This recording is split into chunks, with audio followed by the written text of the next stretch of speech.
नमस्कार, MP news cast में आपका स्वागत है। मैं हूं आपके साथ दीप्ति भटनागर। आइए शुरुआत करते हैं दिन भर की कुछ खास खबरों के साथ। आमंत्रित कर रही हूँ कमर्शियल टैक्स डिपार्टमेंट से सुश्री वर्षा पवार, वाणिज्य कर अधिकारी के पद पर आपकी नियुक्ति हो रही है। आइए तालियों के साथ हम सभी अभ्यर्थियों का स्वागत करें। सुश्री वर्षा पवार, वाणिज्य कर अधिकारी, कमर्शियल टैक्स डिपार्टमेंट। और इसके बाद कमर्शियल टैक्स डिपार्टमेंट से श्री राहुल विश्वकर्मा, वाणिज्य कर निरीक्षक के पद पर आपकी नियुक्ति होगी। तालियों के साथ स्वागत करें हम सभी अभ्यर्थियों का।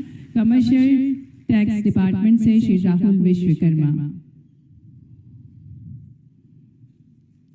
बहुत सारी शुभकामनाएं Shri Rahul Vishwakarma ji. Commercial tax excise department से सुश्री नेहा प्रजापति, आबकारी उप निरीक्षक के पद पर आपकी नियुक्ति होगी। आपको बहुत सारी शुभकामनाएं।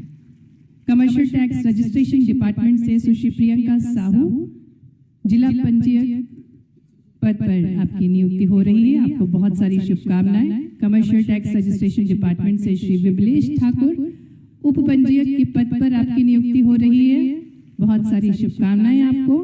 कोऑपरेटिव डिपार्टमेंट से सुश्री नेहा मौर्य, सहकारिता निरीक्षक के पद पर आपकी नियुक्ति हो रही है। कोऑपरेटिव डिपार्टमेंट श्री अखिलेश पाठक, सहकारिता निरीक्षक। आप दिव्यांग हैं और आपकी सहकारिता निरीक्षक के पद पर नियुक्ति हो रही है। आपको बहुत सारी शुभकामनाएं। फाइनेंस डिपार्टमेंट श्री जमुना डुडवा, सहायक संचालक वित्त एसटी। तालियों के साथ स्वागत करें हम सभी अभ्यर्थियों का। Finance department. बोलना क्या पड़ेगा, ये नया विषय आ गया है। सबसे पहले तो मैं मध्य प्रदेश लोक सेवा आयोग के सभी चयनित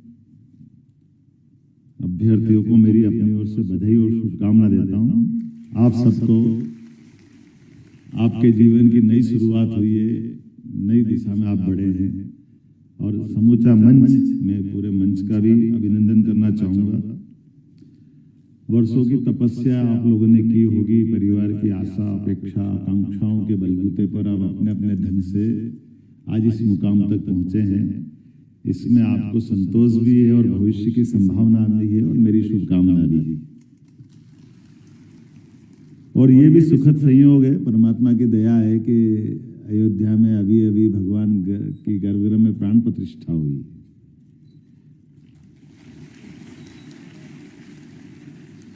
और प्राण प्रतिष्ठा हुई तो उसको भी कोई अलग अलग ढंग से देखेंगे, जिसको देखना होगा, जो बात समझना होगा।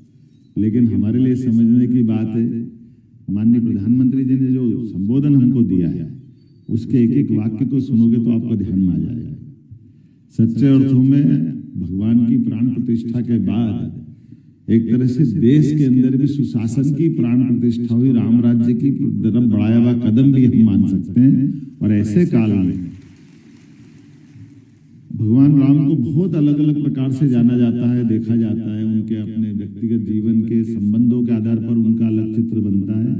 लेकिन राम राज्य की हम सबको भी वो सुशासन की अगर कोई अच्छी परिभाषा पूछता है तो एक शब्द में हम बता देते हैं राम राज्य। और राम राज्य मतलब उनका सुशासन का वो उस समय का आदर्श उदाहरण। तो ऐसे में आपको ये कार्यभार मिल रहा है, इसलिए आप भी भाग्यशाली है। मैं आपको बधाई देता हूं कि आप राम राज्य के उस पथिक के लंबे पाथे के पथिक बन के जाने हैं। और ये एक तरह से नियुक्ति पत्र आपको मिल रहा है। अब ये नियुक्ति पत्र नहीं है, ये एक विश्वास का पत्र है, ये आपकी संभावना का पत्र आपको मिला है। मैं आपको बधाई देना चाहता हूं इस नाते से। इस विश्वास के पत्र के माध्यम से आप भविष्य में सबल, सक्षम, सुशासित हमारा मध्य प्रदेश बने, इसमें एक बड़ी भूमिका अदा कर सकते हैं और एक बड़े प्रशासनिक अधिकारी के नाते से आप आगे जा सकते हैं। और मैंने जैसे पहले भी कहा था बातचीत में कि ये आपका अंतिम पड़ाव भी नहीं है। इस काम को करते करते आप अपने अंदर की ललक बनाए रखें कि आप बाकी भी कोई एग्जाम देना हो तो देते रहिए। शासन की कोई मंजूरी की जरूरत पड़ेगी तो मैं आपकी मदद करूंगा, उसमें कोई कंजूसी नहीं रहेगी।